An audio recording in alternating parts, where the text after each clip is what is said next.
Here's a life hack that I learned the hard way. You got to stop waiting for happiness to just magically arrive.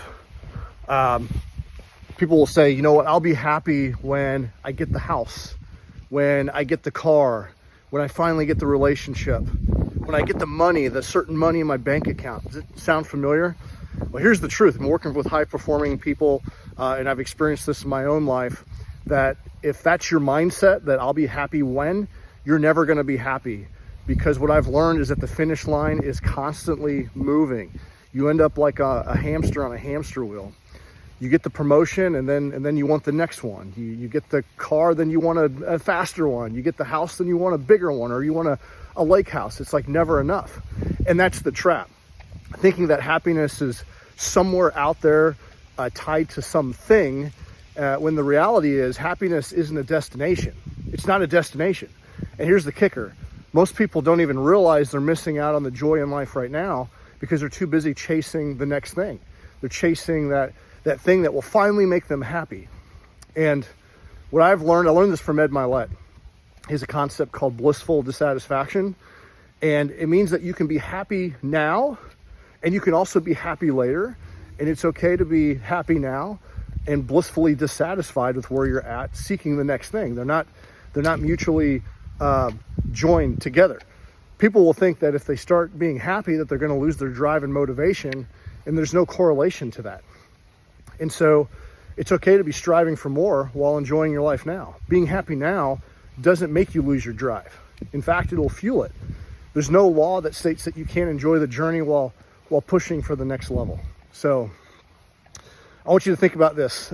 You know probably many high achieving people that have the house, they have the car, they have the bank account, but they're miserable. Their health is in shambles. Their relationship, they've divorced, maybe they're estranged from their kids, and let's be frank, they're an asshole, right? And it's because they thought that success was about chasing the thing, and they fell into the trap. And that's a challenge, and I found that in my own life. Like chasing the next thing that I would somehow be happy. And what I've learned is I got to be happy now. It's why I'm so passionate about this. This is why I became a high performance coach, mindset coach, and life coach, is because there were periods in my life where I was just constantly chasing, and I found it to be a trap. And it's still a pitfall that you can find yourself falling into if you're not careful. So high performance isn't about grinding yourself into the ground. High performance, the definition of high performance is achieving above standard norms for prolonged periods of time without sacrificing health, relationships, or happiness. And there are many high achievers out there that are achieving a lot, but it's not true high performance. And I would just encourage you that if you're on that treadmill, you need to hop off. You need to hop off if you want to enjoy life.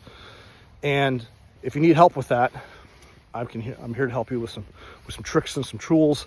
There's some great practices that you can use that'll help you. So here's the challenge for you. So stop waiting for happiness to arrive. Get off that treadmill. Break the habit. Choose it now. Choose to be happy now. Choose to be happy now while you're striving, because tomorrow isn't promised, and you can build and be happy at the same time. You can build and be happy at the same time if you choose blissful dissatisfaction. So when you get in that sweet spot, you feel really unstoppable and life is really good. And then the finish line doesn't matter. So if you need help with that, reach out. I'd love to serve. Keep doing hard things. See you guys later.